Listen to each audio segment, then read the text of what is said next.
ಸಿದ್ದಾಪುರ ತಾಲೂಕಿನ ಹೇರೂರಿನಲ್ಲಿ ರಸ್ತೆಗೆ ಸರಿಯಾದ ಚರಂಡಿ ವ್ಯವಸ್ಥೆ ಇಲ್ಲದೆ ಮಳೆಯ ನೀರು ರಸ್ತೆಯ ಮೇಲೆ ಹೊಳೆಯಂತೆ ಹರಿಯುತ್ತಿದ್ದು ವಾಹನ ಸಂಚಾರಕ್ಕೆ ಅಡಚಣೆ ಉಂಟಾಗುತ್ತಿರುವುದಲ್ಲದೆ ಸಾರ್ವಜನಿಕರಿಗೆ ವಿದ್ಯಾರ್ಥಿಗಳ ಓಡಾಟಕ್ಕೆ ತೊಂದರೆಯಾಗಿದೆ.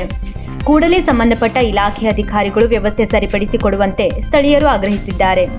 ಹೇರೂರಿನಿಂದ ಕೊಳಗೆ ಬೀಚ್ಗೆ ಸಂಪರ್ಕ ನೀಡುವ ರಸ್ತೆಯಲ್ಲಿ ಈ ರೀತಿಯ ಸನ್ನಿವೇಶ ನಿರ್ಮಾಣವಾಗಿರುವುದರಿಂದ ದಿನನಿತ್ಯ ಶಾಲಾ, ಕಾಲೇಜು, ಹಾಲಿನ ಡೈರಿ, ಸೊಸೈಟಿ ಹಾಗೂ ಪಂಚಾಯತ್ಗೆ ಓಡಾಡುವ ಜನರಿಗೆ ತೊಂದರೆಯಾಗುತ್ತಿದೆ. ಗಟಾರದ ಮಣ್ಣನ್ನು ಎತ್ತಿ ನೀರು ಸರಾಗವಾಗಿ ಹರಿಯುವಂತೆ ಮಾಡಿಕೊಡಬೇಕೆನ್ನುವುದು ಸ್ಥಳೀಯರ ವಿನಂತಿ.